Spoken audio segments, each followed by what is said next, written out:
Matthew chapter 5, verses 1 through 12. Now when Jesus saw the crowds, he went up on a mountainside and sat down.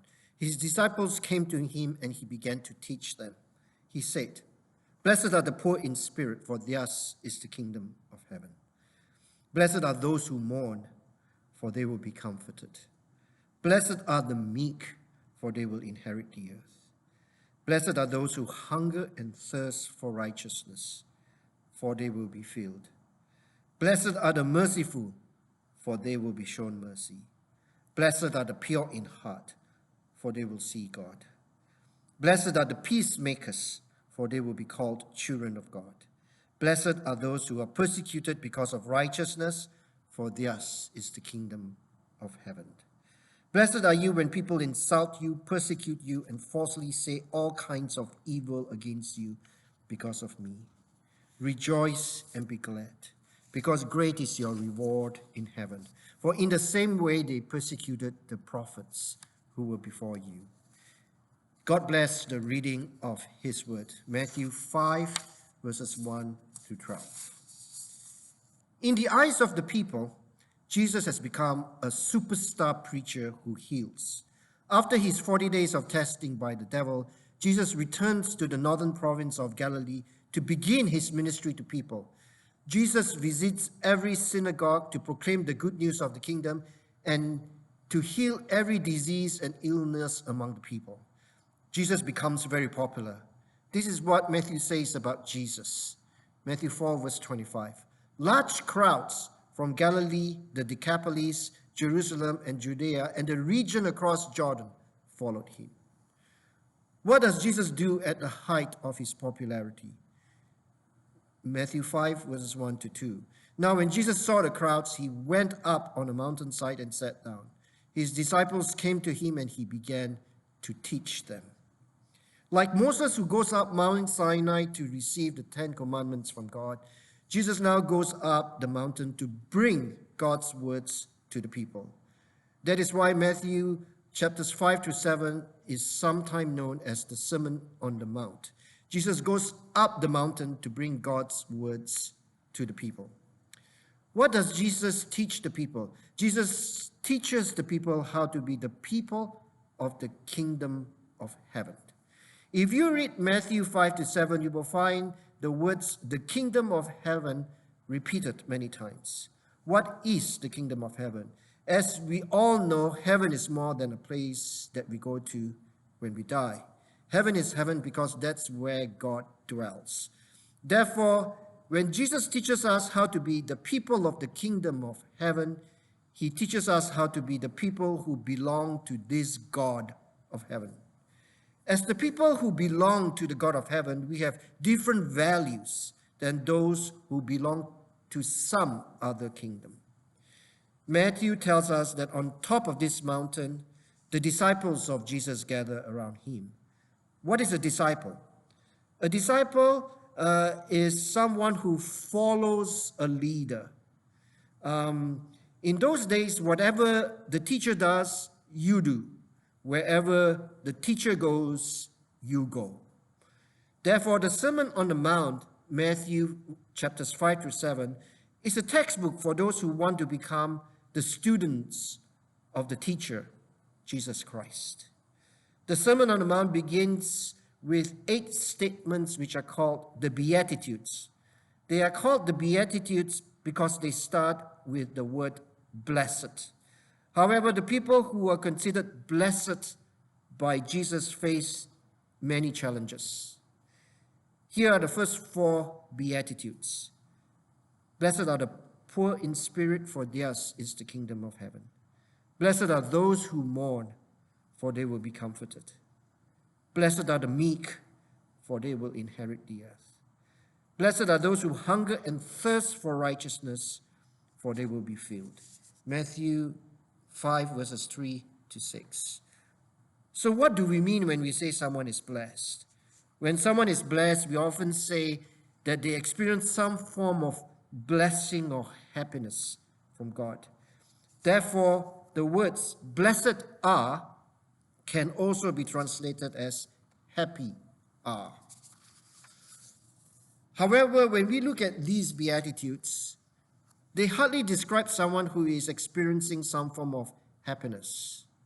Blessed are the poor in spirit. Blessed are those who mourn. Blessed are the meek. Blessed are those who hunger and thirst for righteousness. Blessed are the merciful. Blessed are the pure in heart. Blessed are the peacemakers. Blessed are those who are persecuted because of righteousness. Brian is a pastor in a church in Massachusetts in the United States. When Brian reads these Beatitudes and then looks at the values of life that we experience today, he says that Jesus' values of life in the Beatitudes is so counterculture to the values of life we see on the TV screen today. Here is what Brian says. Suppose we were to come up with a set of Beatitudes for the 21st century. What if we made a list of kinds of people who seem to be well off, who seem to have it made by today's standards? It might go something like this. Blessed are the rich and famous, because they can always get a seat at the best restaurants. Blessed are the good-looking, for they shall be on the cover of People magazine. Blessed are those who party, for they know how to have fun. Blessed are those who take first place in the division, for they shall have momentum going into the playoffs. Blessed are the movers and the shakers, for they shall make a name for themselves. Blessed are those who demand their rights, for they shall not be overlooked. Blessed are the healthy and fit, because they don't mind being seen in a bathing suit. Blessed are those who make it to the top, because they get to look down on everyone else. The commercials on the TV screen today teach us that if we are not rich and famous, we are nobodies. These commercials are always trying to teach us some quick fix scenario. Eat this and you will be healthy all the days of your life. Buy these and you will solve the problems of your life.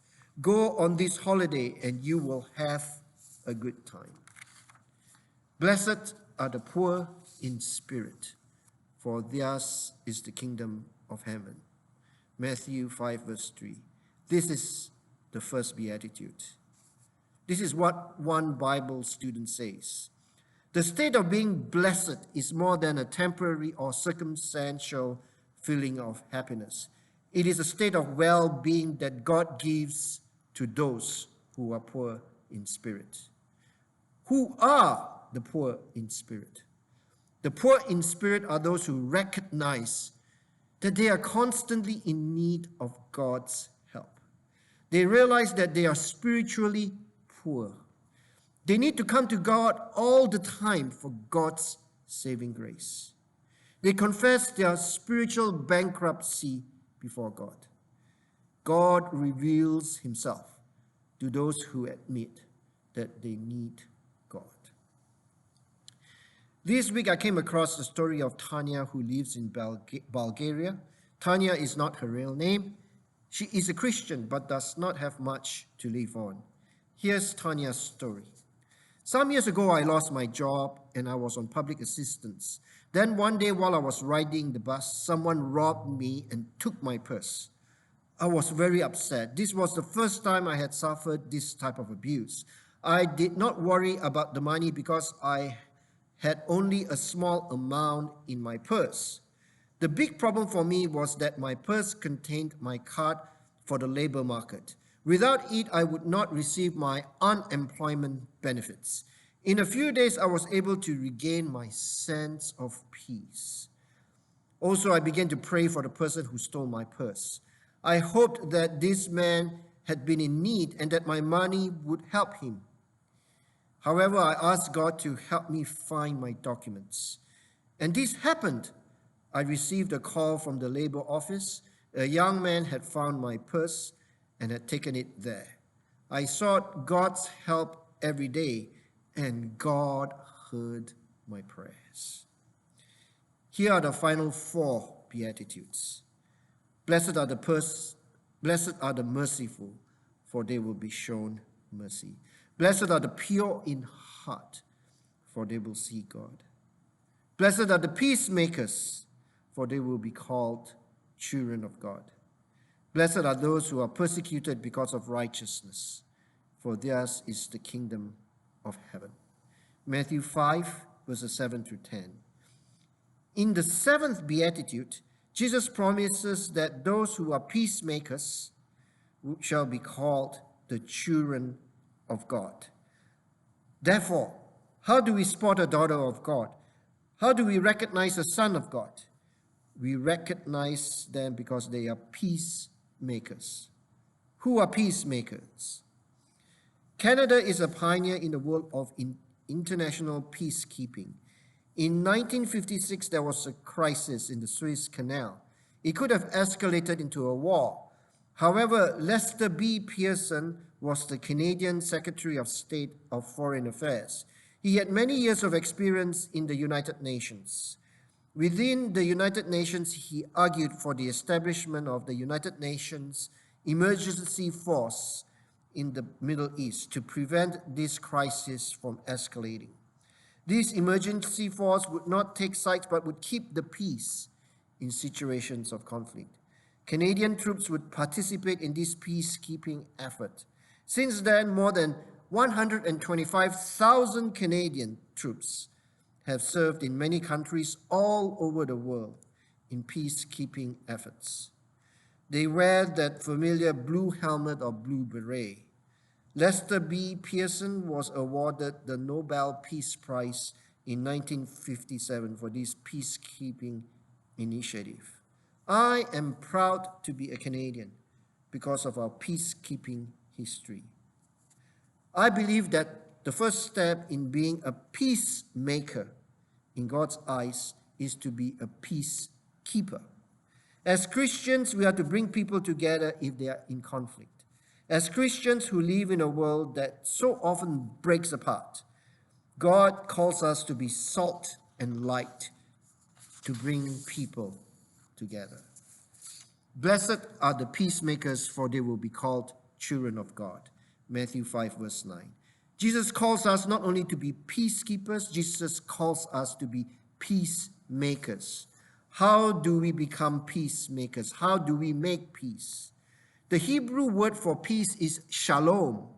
Shalom is more than the absence of war. Shalom is more than mere physical peace. Shalom is the presence of God in our lives to help us through life's difficult journeys. It is the blessing of God given to the children of God. It is not only given to us individually, it is also given to us communally, as the people of God, as the church. That is why in the Psalms you find this prayer, peace be upon Israel.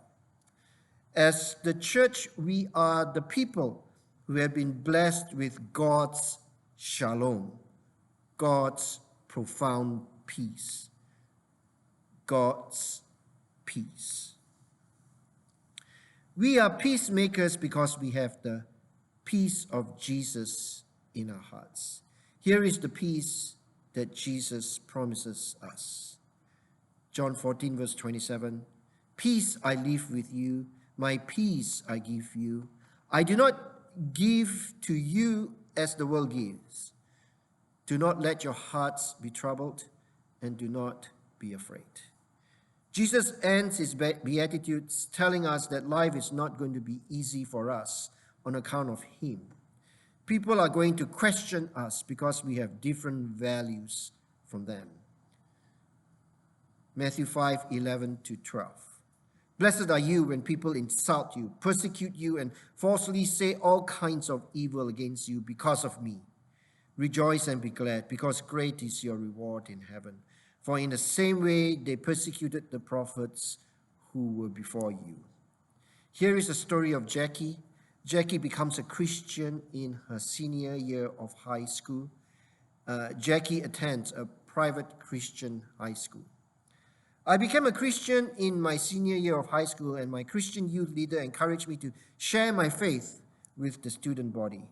I was scared, but I knew I should do it, and I wanted to do it. The day came, and in a trembling voice, I told the students of Christ's love. I did not think I had much impact.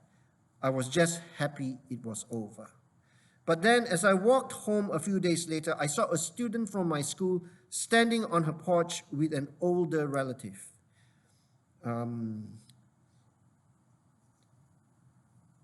As I passed, she shouted an insult at me, and they both laughed. It took a while before I realized that her words were mocking my testimony of faith. My knees knocked together, and I continued home meekly, filled with despair. I had never been ridiculed like that. The next day, I read Matthew 5, verse 11. I could not believe my eyes when I saw a description of what I had experienced. Immediately, I was filled with joy. All my sadness left, and I thank God for being faithful and reminding me that God sees everything I do. Matthew 5, verse 11. Blessed are you when people insult you, persecute you, and falsely say all kinds of evil against you because of me. Amen.